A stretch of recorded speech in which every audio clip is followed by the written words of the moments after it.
जी तो बच्चों ये नेक्स्ट जो हम प्रॉपर्टीज़ डिस्कस करने जा रहे हैं वो है जी properties of inequalities of real numbers. तो ये भी अब मैंने सारी ऑलरेडी पहले से लिख दी हैं ताकि जल्दी जल्दी मैं आपको डिफ़ाइन कर दूँ। ये जो फर्स्ट प्रॉपर्टी हम पढ़ने लगे हैं ये जी ट्रिकोटमी प्रॉपर्टी, और इसमें हमारे पास कोई से दो एलिमेंट्स हम अगर लें तो वो दो एलिमेंट्स पर तीन कंडीशंस अप्लाई हो सकती हैं। या तो फर्स्ट एलिमेंट सेकंड एलिमेंट से लेस होगा, या फिर फर्स्ट एलिमेंट सेकंड एलिमेंट से ग्रेटर होगा, या वो दोनों इक्वल हो सकते हैं। आप कोई से भी दो नंबर्स रियल नंबर में से ले सकते हैं। फॉर एग्जांपल एक नंबर आप 2 ले लें और एक नंबर 5 ले लें, तो ऑब्वियसली 2 जो है वो 5 से लेस है। तो इसी तरह अगर आप एक नंबर 5 ले रहे हैं और एक नंबर ले रहे हैं 9, तो 5 जो है अब वो 5 9 से लेस हो गया। या फिर आप ये भी कह सकते हैं कि 9 इज़ ग्रेटर देन 5। तो इस तरह आप कोई से दो नंबर अगर आप कंपेयर कर रहे हैं तो उन दो नंबर्स की कंपैरिजन में सिर्फ तीन कंडीशंस यूज़ हो सकती हैं। या तो लेस होगा, या ग्रेटर होगा, या इक्वल होगा। तो ये है जी ट्रिकोटमी प्रॉपर्टी। नेक्स्ट है जी हमारा ट्रांसिटिव प्रॉपर्टी। ट्रांसिटिव प्रॉपर्टी में हम तीन एलिमेंट्स ले रहे हैं A B and C which belongs to real number.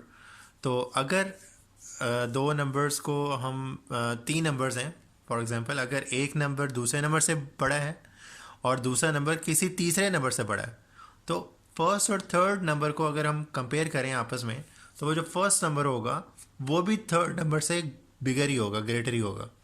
इसकी सेकंड कंडीशन में हम ये भी कह सकते हैं कि अगर ए जो है बी से लेस है and B is less than C, then A will be less than C.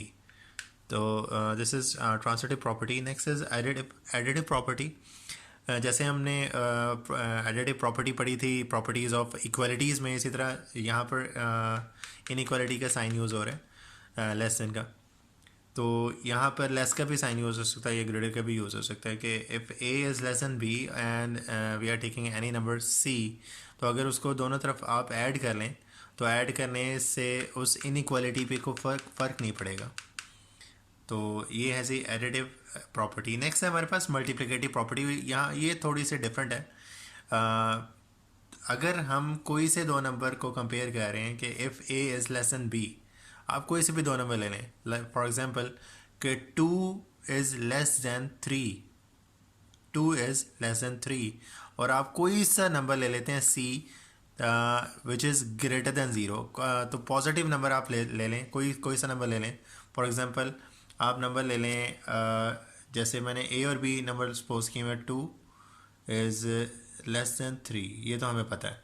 तो आप कोई सा भी थर्ड नंबर ले लें, वो पॉजिटिव होना चाहिए। अगर आप उस नंबर को दोनों साइड पर मल्टीप्लाई करें तो उससे भी इस इनइक्वालिटी पे कोई फ़र्क नहीं पड़ेगा। फॉर एग्जांपल अगर मैं 4 एक पॉजिटिव नंबर है, लेफ्ट साइड पे भी मल्टीप्लाई कर दूं और राइट साइड पे भी मल्टीप्लाई कर दूं, तो भी ये इनइक्वालिटी सेम ही रहेगी, बिकॉज 4 टू द 8 जो है वो लेस होता है 3 4 द 12 से। जबकि इसकी जो सेकंड प्रॉपर्टी सेकंड इसका जो केस है वो लेस देन का केस है, यानी कि आप कोई नेगेटिव नंबर ले रहे हैं। तो अगर आप किसी नेगेटिव नंबर को मल्टीप्लाई कर देते हैं -4 एंड -4, तो इस केस में ये जो साइन है, साइन ऑफ इनइक्वालिटी, ये चेंज हो जाएगा। अगर ये लेस का साइन था तो अब ये ग्रेटर में चेंज हो जाएगा, बिकॉज आपको पता है कि -8 जो होता है वो ग्रेटर होता है -12 से।